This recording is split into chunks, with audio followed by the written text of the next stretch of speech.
Toronto Jazz Orchestra was started in 1997, and it kind of emerged out of a group that I was playing with at the time called the Toronto Youth Wind Orchestra. We started rehearsing regularly on Saturday mornings at Array Music, and it just sort of grew and grew and grew from there. We took the word youth out of the title, and it's been the Toronto Jazz Orchestra now for nearly 20 years. My name is Josh Grossman. I'm the founding artistic director for the Toronto Jazz Orchestra, and we're here today to talk about a brand new album coming out in 2018. The album's called 20, which is fitting because 2018 will be the 20th anniversary of the band.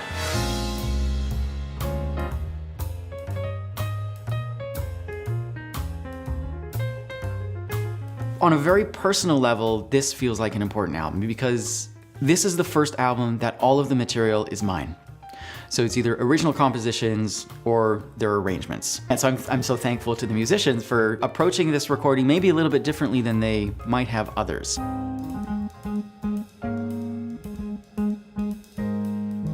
So as people listen to the album, I think there are two things that make me particularly excited about it. One is the broad range of musical styles represented on the album. I want people to listen to the album and realize that big band doesn't sound like one thing. It can sound like all kinds of things. And so with the music and the approach to recording and everything, I wanted to demonstrate that. The other thing for me is when I'm listening to music, either as just a pure listener or as a big band leader or composer, the emotional connection is really important. So in each of the compositions, I'm hoping that there's some emotional resonance there. So when you have a tune like Reflection, again, I didn't want to dedicate it to one thing.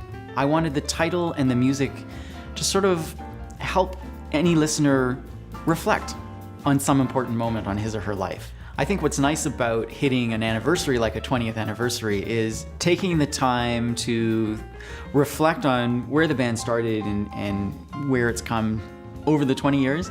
And certainly it just wouldn't exist without the input from a few people and the support of a few people early on. And if it weren't for Jim Montgomery at the Music Gallery and Tom Tidal at the Rex Hotel, who took a chance on this big band that no one had ever heard of, called the Toronto Jazz Orchestra, we would never have had our first performances. So our very first show was at the Music Gallery. Our very second show, I think a week later, was at the Rex Hotel. They gave us a platform to try this thing out. And we've been going for 20 years ever since. So those are the people that really made it possible to start the band.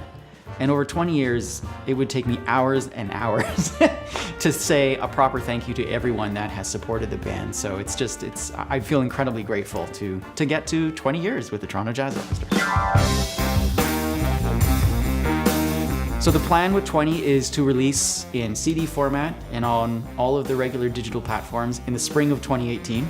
This is a great opportunity to really celebrate what I feel is an excellent contribution that the band has made over the 20 years and continues to make now. It is tricky. It's tricky to listen to yourself or your band in a recorded setting.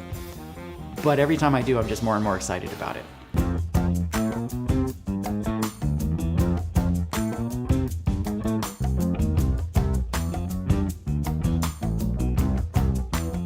It really does take a village to put together a project like this. So I do, once again, just want to thank everyone involved in the project, all of the production team behind the scenes. So I'm really thankful for all of that various support. It all sort of helps us bring this thing to life.